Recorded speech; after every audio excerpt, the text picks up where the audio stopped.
جنت دا 100 درجہ رسول کریم صلی اللہ علیہ وسلم فرمایا اللہ تعالیٰ نے آکھنا ہے حافظ قرآن نو رتل ورقہ ٹھہر ٹھہر کے پڑھتا جا ایتوں نے مطابق چڑھتا جا، جتھے جتھے قرآن مک جانا اتنے اس کا درجہ مک جانا،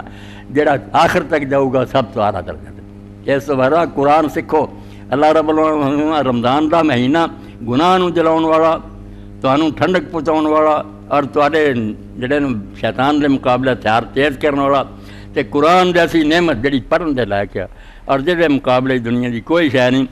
اسے نو حضرت عثمان رضی اللہ عنہ رسول اللہ نے فرمایا خیرکم من تعلم القرآن والا، تواڈے سارے تو اچھا مسلمان ہو جڑا قرآن سکھے اور سکھاوے، اس تو بڑی کوئی شے نہیں۔ کئی لوگ بیچارے پڑھنا چاہتے ہیں، زبان نہیں چل رہی، طرح طرح کے لوگ کو بہت تیز ہے، کچھ نہیں۔ یہ لیے نبی پاک علیہ السلام نے فرمایا کنی تسلی دیتی الماہر بالقرآن ما سفرت الکرام البررہ۔ ام المؤمنین عائشہ رضی اللہ عنہ نے جڑا ماہر ہوے بہت ٹھیک پڑھ سکے، اے آدمی تے جڑے ملائکہ مکرمین جڑے لوح محفوظ دے محافظ فرشتے جتوں قرآن آیا انہاں دے نال ہو دن قیامت۔ والذی یقرأ القرآن ویتتعطف فیہ، تے جڑا قرآن بیچارہ پڑھنا چاہتا مگر انہوں اٹکدا کوشش کردا اپنی دوجیاں نہیں پڑھیا جاندا، وہو علی اشاق، بڑا مشکل ہے انہوں لہو اجران، انہوں اللہ 2 اجر دو گا بجائے کہ دے دگنا ثواب ہوگا۔ بیچارے کو پڑھیا بھی نہیں جاتا پھر ہٹدا نہیں، بد دل نہیں ہونا، اللہ دی کتاب نال پیار نہیں ختم کرنا۔ کئی لوگوں نے میں اپنی مسجد پنڈ ویکھیا ہوئے بیچارے صرف کچھ بھی نہیں سی پڑھ سکتے، قرآن شریف کھول کے انگل پھیرتے رہتے، تو انہوں نے پوچھی تھا بے تسی کہہ رہے ہو کہ مولوی صاحب سیکھ نہیں سکے، چلو اسی محبت نال اتنے انگلی کہتے ہیں، اللہ دی پاک کتاب ہے۔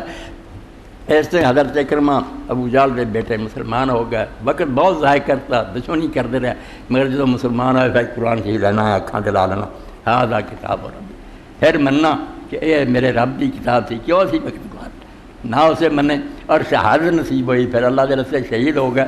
اس سے حضور نے فرمایا کی پتہ کہ اخیر کی ہونی، کوئی دوزخی ہوندا آخر جنتی ہو جاتا، کوئی چنگا بھلا ہوندا جہنم میں چلا جاتا۔ تو قرآن مجید لاؤ، اس مہینے قرآن نہ لگاؤ پیدا کرو، کوئی اچھا ترجمہ تفسیر لے کے پڑھو، جتھے نہ سمجھ آئے انہوں پوچھنے کی کوشش کرو، سارا نام ہی ختم ہوئے تو کوئی گل نہیں، تھوڑا بھی پڑھیا جائے بہت سونا، مگر ادب احترام نہ پڑھنا، یہ اندر ہی برکت۔ اور اللہ تعالیٰ نے پھر اگے شان کس طرح بیان کر، جب رمضان شریف کا بیان ہے 3 صفتیں اللہ نے قرآن دیا بیان کی کہ قرآن ہے کہ ہدی للناس وبینات من الہدی والفرقان۔ ترجمے جو کی اپنا سرسری پڑھو گے بس ہدایت ہے لوگوں کے لیے، نہیں، ہدایت دے بھی عربی زبان بے شمار معنی ہے، پہلا رستہ دکھا۔ اللہ تعالیٰ فرماتا لوگوں کو ضرورت ہے دسیا جائے بیا رستہ صحیح ہوا غلط ہے، ادھر جانا تو ادھر نہیں جانا، یہ ہدی للناس کہ لوگوں کو حلال حرام صحیح غلط بتاؤں، لوگوں کے لیے رہنمائی، یہ اندر واضح کرتا گیا آ چیزاں تیرے لیے ٹھیک یا نہیں۔ اس تو بعد اگلا مرحلہ کہ انسان کو اللہ تعالیٰ نے شعور دیتا، عقل دیتی، یہ بچہ نہیں نہ کوئی پاگل ہے انگلی لا کے توڑ رہی ہے، ہر بندہ اطمینان چاہتا کہ گل جڑی دین کرتا ہے کیوں ہے، یہ کوئی دلیل ہے، کوئی مناؤں مینوں بھی یہ گل درست ہے، یہ لیے اللہ تعالیٰ نے اس قرآن سے فرمایا وبینات من الہدی۔ اسی پھر یہ اندر دلیلاں بھی انیاں دیتیاں بے جے کیا خدا ہے، یہ کیا قیامت آنی پر حق نال وہی دلیل ہے، جڑا جڑا تیرا سوال ہونا شبہ نہیں آ نہیں یہ گل سمجھ آتی اصا وہ حل کرتا، اس لیے صرف لوگوں کو صحیح غلط کا رستہ نہیں دستا وبینات من الہدی، ایسی واضح دلیلاں بھی دیتے جڑیاں بصیرت افروز ہے۔ اتنے خدا کا معنی پھر ایک بدل گیا، رستہ بتانا نہیں، بصیرت دماغ نو روشن کرنا، بالکل چانل ہو جاتا دماغ کا، آدمی دنیا کا فرض سی اور دانشور بن جاتا، بڑے تو بڑا دہری اور کافر جو سامنے انہوں شکست نہیں دیتا۔ قرآن اگر انہوں نے سمجھا وہ ہر شبے کا جواب قرآن تو دینا، تو لوگوں کو پہلا رستہ دستا، پھر وہ صحیح ہونے دیا دلیلاں دینا، ہر گل تے تسلی کر لا، جن سوال وہ کر لا، وبینات من الہدی، بصیرت افروز دلیلاں۔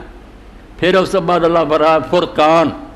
صحیح دے نال غلط چیزاں دنیا غلط عقیدے ہے، مذہب ہے، مسلک ہے، اللہ پاک فرماتا پھر بھی کام ہے کہ صحیح دسن دے نال جڑا غلط ہے نا وہ بھی نال سمجھاوے کیا ٹھیک ہی کیا غلط ہے، تو انہوں کا غلط ہونا بھی ثابت کرے،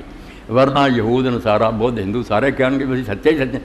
فرقان ہے پھر کہ بالکل ہے کسوٹی نال نال فرق دسدا بھی صحیح آ تو غلط آ، تو انہوں کا صحیح غلط ہونے کی دلیلاں دینا۔ اے قرآن پاک کے بارے دس کے ایسی کتاب اس مہینے اتنی نازل ہوئی